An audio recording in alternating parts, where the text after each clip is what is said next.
Hola, en este video vamos a ver una de mis principales tesis de inversión con respecto a Bitcoin, que sería básicamente por qué, en mi opinión, a largo plazo puede llegar a ser un mejor refugio de valor que el dólar estadounidense. Primero vamos a ver un caso que todos los argentinos básicamente ya de manera natural entendemos, que es que el dólar es mucho mejor que el peso argentino.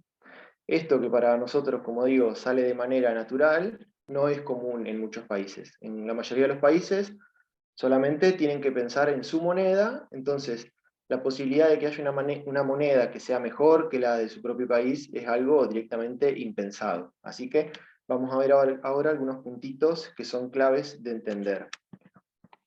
Algunas de las ventajas del dólar sobre el peso argentino, básicamente, es la devaluación o inflación que tenemos en el peso. Como el peso pierde valor constantemente, se usa el dólar como medio que permite ahorrar. Nosotros vemos que los precios en pesos suben, y el precio del dólar medido en pesos también sube, entonces la gente elige comprar dólares para poder ahorrar. Otra de las grandes ventajas es, por ejemplo, respecto a los casos de uso. Cuando en Argentina uno quiere viajar o hacer transferencias internacionales o comprar productos y servicios por internet, por ejemplo, suscribirse a Netflix o comprar cosas en Amazon, a uno en su tarjeta de crédito le va a llegar un consumo que es en dólares. En Argentina, por supuesto, no emitimos esos dólares. Entonces, el dólar termina siendo un bien escaso, lo cual le da aún mayor propiedades de refugio de valor. En la práctica, lo que tenemos en Argentina es un tipo de cambio, en el cual vemos que el peso constantemente pierde valor frente al dólar. Solo a modo de ejemplo, en el año 2000, un peso era igual a un dólar. Y ahora estamos en el año 2021, donde para poder comprar un dólar tenemos que pagar 200 pesos.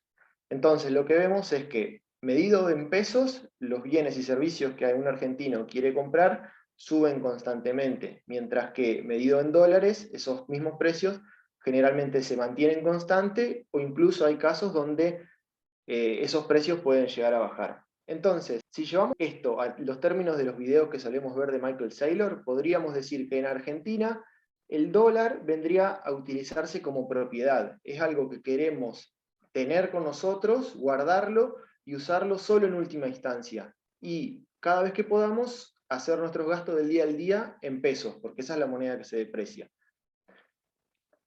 Entonces podemos aplicar un razonamiento bastante similar entre el dólar y el Bitcoin.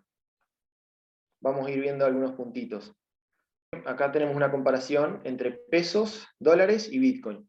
Por ejemplo, la forma de emisión. Tanto los pesos como los dólares los emiten los gobiernos. En el caso del peso, obviamente, el gobierno argentino, y la cantidad que emite es la que ellos quieran. En el caso del dólar, lo emite el gobierno de Estados Unidos, también la cantidad que ellos quieran. Por supuesto, el gobierno de Estados Unidos es mucho más poderoso, es un país el más importante del mundo, eso hace que el dólar sea mucho más poderoso que el peso. En el caso de Bitcoin, ¿cómo lo emitimos? Básicamente son mineros que se conectan al programita de Bitcoin con computadoras muy especializadas en este momento, que se llaman ASICs. Tienen que gastar un montón de energía, porque lo que tiene Bitcoin de interesante es que mientras más gente lo quiera minar, la dificultad para conseguir esos Bitcoin va a ir subiendo, de manera que solo se va a poder emitir lo que está especificado en el programa de Bitcoin, que en este momento es 6,25 Bitcoin cada 10 minutos. Supónganse que hay un solo minero que, queriendo minar Bitcoin, va a poder minar 6,25 Bitcoin cada 10 minutos. Y si cada persona del mundo quisiera minar Bitcoin, no es que al haber más mineros va a haber más Bitcoin. Eso es una de las grandes secretos de Bitcoin, que va a subir esa dificultad para poder minar Bitcoin. Eso hace una gran robustez dentro del sistema Bitcoin. Potencialmente, cualquiera de nosotros podríamos ser mineros de Bitcoin, comprando el equipamiento específico y gastando muchísima energía. Vamos a ver la vigencia de las monedas. El caso del peso argentino que tenemos actualmente, para mí, arrancó en enero de 2002, desde la salida de la convertibilidad. Durante toda la década del 90 hubo una ley en la cual se fijaba que un peso era igual a un dólar, después se salió de esa ley, que es la salida de la convertibilidad, y básicamente desde ese momento el peso es una moneda que flota libremente versus otras monedas, y eso ha hecho que se vaya depreciando de la manera que ya vimos anteriormente. El caso del dólar que tenemos actualmente, para mí también inicia cuando el presidente Nixon anuncia la salida oficial del patrón oro. Desde ese momento, el resguardo que tiene el dólar es solamente lo que el gobierno de Estados Unidos diga. Y en el caso de Bitcoin, en el 2008 se presenta el white paper y desde el 2009 se empezaron a minar los primeros Bitcoin. En aquel momento se minaban 50 Bitcoin cada 10 minutos, de nuevo, independientemente del número de mineros que haya, y hoy, con una dificultad exponencialmente mayor que en aquel momento, se están minando 6,25 Bitcoin cada 10 minutos.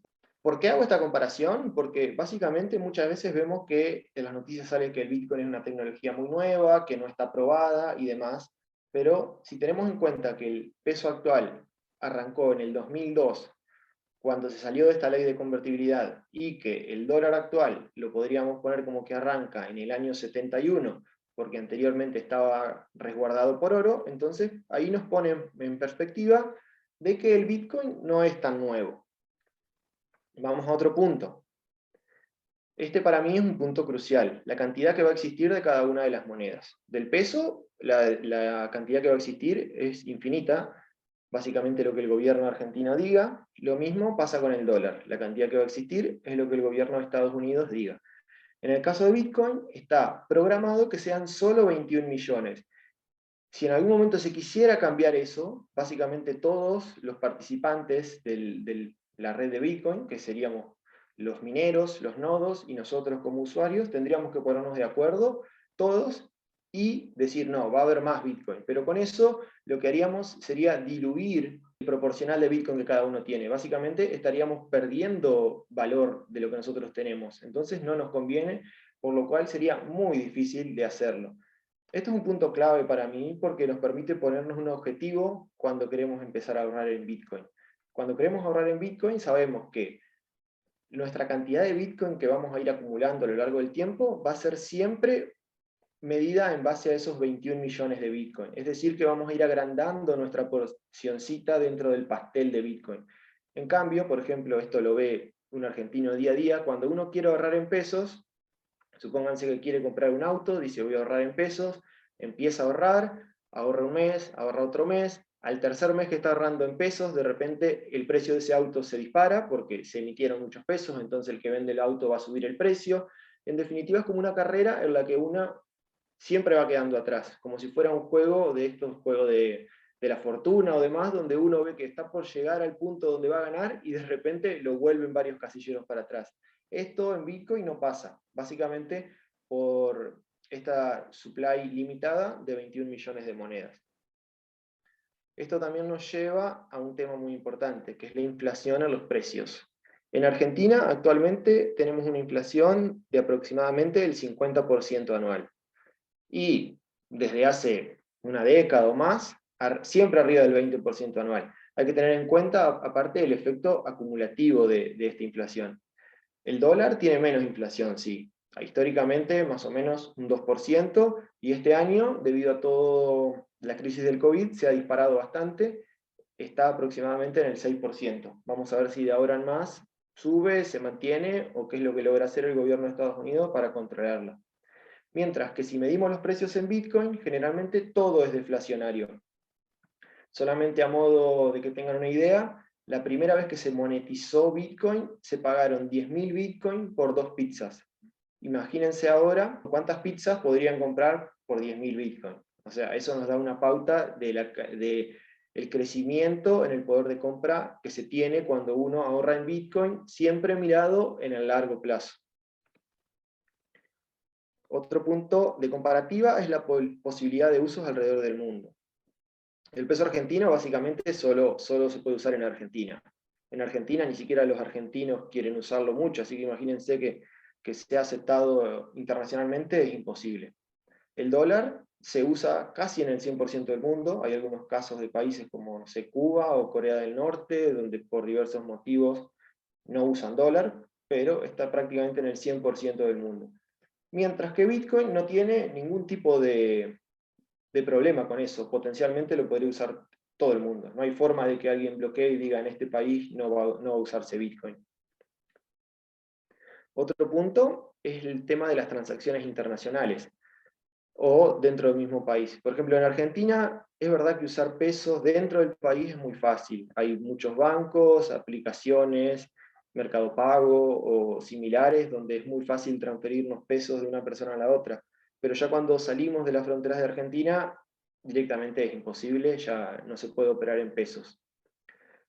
Cuando nos vamos a dólares, si tenemos una tarjeta de crédito, la podemos usar en todo el mundo y siempre se nos va mientras la paguemos en dólares no vamos a tener problema. El problema sí, internacionalmente en el uso de dólares, es cuando queremos hacer transferencias.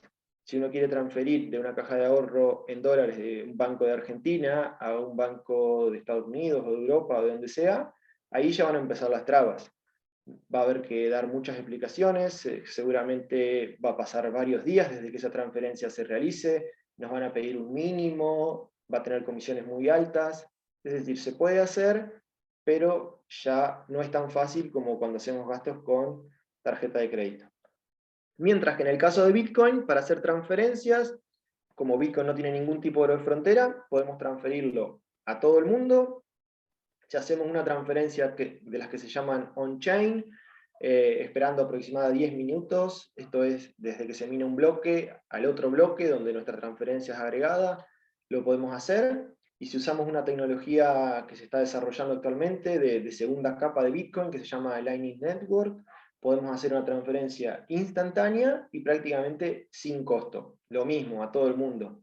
Da igual si se la estamos transfiriendo a un amigo que está al lado nuestro para pagar una pizza, o si queremos transferirlo a alguien que está en Japón. Exactamente igual. Así que, bueno, básicamente esos son unos puntos en primera instancia que quería compartirles con ustedes sobre mi tesis de inversión en Bitcoin, algunas de las ventajas que tiene frente al dólar y ni que hablar frente al peso. Así que muchas gracias por ver el video, coméntenme si les interesa que a futuro pueda hacer una segunda parte un poquito más técnica, también comparando Bitcoin con el dólar.